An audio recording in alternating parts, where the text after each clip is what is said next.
अपने अपने फर्ज। अरे पापा, आप अभी तक तैयार नहीं हुए? बैग कहाँ है आपका? चलिए मैं पैक करती हूँ। नरेंद्र बाबू ने एक उदास नज़र निशी पर डाली। निशी बेटा, मैं कहीं नहीं जाऊँगा। ये घर तेरी माँ की यादों से भरा हुआ है। निशी की आंखें भर आई। पापा, माँ को गए 6 महीने हो गए हैं।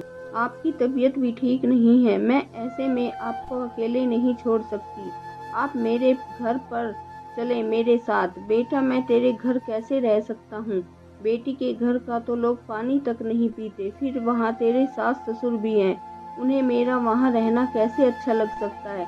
आखिर हूँ तो मैं बाहरी आदमी। पापा, वो लोग ऐसे नहीं हैं। वो मेरे साथ कितने अच्छे हैं। निशी नरेंद्र बाबू का हाथ अपने हाथ में लेकर बैठ गई। पिछली बार आपको शुगर का अटैक आया था, कितनी मुश्किल से ठीक, कहते हुए उसकी आंखों में आंसू आ गए। पापा, मैं आपकी इकलौती बेटी हूँ। आपकी सारी जिम्मेदारी अब मेरी है। बस मैं और कुछ नहीं सुनूंगी। नरेंद्र बाबू सोच में डूब गए। नवीन जी ने तो एक बार भी नहीं कहा। हाँ, ये जरूर कहा था कि पापा, हम आते रहेंगे आपसे मिलने। निशी, तूने दामाद जी से पूछा? अरे पापा, उनकी और मेरी राय अलग थोड़ी है। निशी नरेंद्र जी को लेकर अपने घर आ गई। उसके सास ससुर समधी को देखकर चौंक गए। नवीन ने भी पैर छुए और कहा, अच्छा किया पापा जो आप कुछ दिनों के लिए यहाँ आ गए। नरेंद्र बाबू रहने तो लगे, पर उन्हें लग रहा था कि शायद दामाद और उनके माता पिता उनके यहाँ आने से खुश नहीं हैं। एक दिन नरेंद्र बाबू लॉन में घूम रहे थे कि अचानक उन्हें नवीन की आवाज़ सुनाई दी। निशी, पापा यहाँ कब तक रहेंगे? ऐसा क्यों पूछ रहे हैं आप? वहाँ पर उनका है ही कौन, और उनकी तबीयत भी ठीक नहीं है। अरे तुम समझ नहीं रही हो, हमें तो अपने घर में ही अजीब सा महसूस होने लगा है। हमें किसे? अच्छा, मम्मी पापा जी ने कहा आपसे। अब हम तुम जो भी समझो। अरे वहाँ पर उनकी अच्छी व्यवस्था कर सकती हो। नरेंद्र बाबू और नहीं सुन सके, कांपते हुए कदमों से वापस आ गए।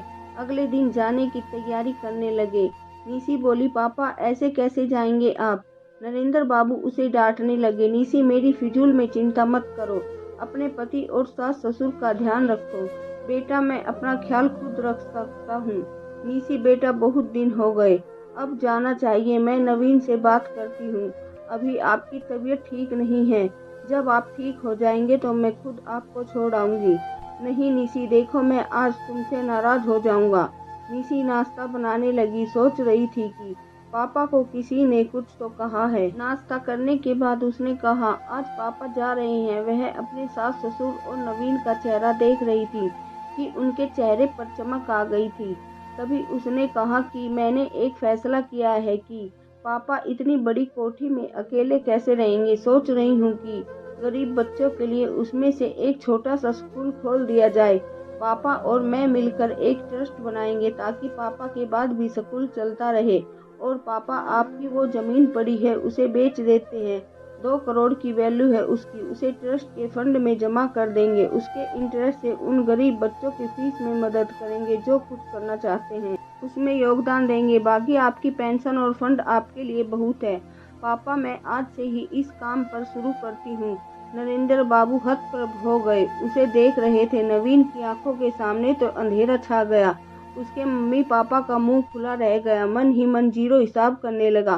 5 करोड़ की कोठी, 2 करोड़ की जमीन और फंड, इतना बड़ा नुकसान।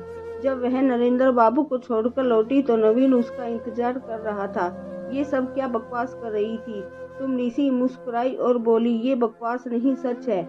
ऐसा मैं इसलिए करूंगी कि किसी को भी मेरे पिता की मौत का इंतजार न रहे। पापा ने मेरी शादी पर ऐसी कौन सी चीज नहीं है जो नहीं दी। नवीन गुस्से से बोला, ये तो उनका फर्ज था। फर्ज सिर्फ लड़की के बाप का होता है क्योंकि उनने लड़की पैदा करने की गलती की है। मैं अपने पापा की इकलौती बेटी हूँ, तो क्या मेरा फर्ज नहीं था उनकी देखभाल करने का? वो भी ऐसे वक्त में जब उनकी तबीयत ठीक नहीं है और उन्हें सहारे की जरूरत है। माफी चाहती हूँ कि उनके कुछ दिन यहाँ रहने से सबको तकलीफ हुई। मैंने कभी तुम्हें तुम्हारे फर्ज निभाने से नहीं रोका। अपने सास ससुर की सेवा में भी कोई कमी नहीं रखी। तुम मेरे पिता के प्रति मेरा फर्ज निभाने से नहीं रोक सकते। उसकी आवाज में दृढ़ता थी। नवीन सर झुकाकर और खामोश होकर उसे देख रहा था।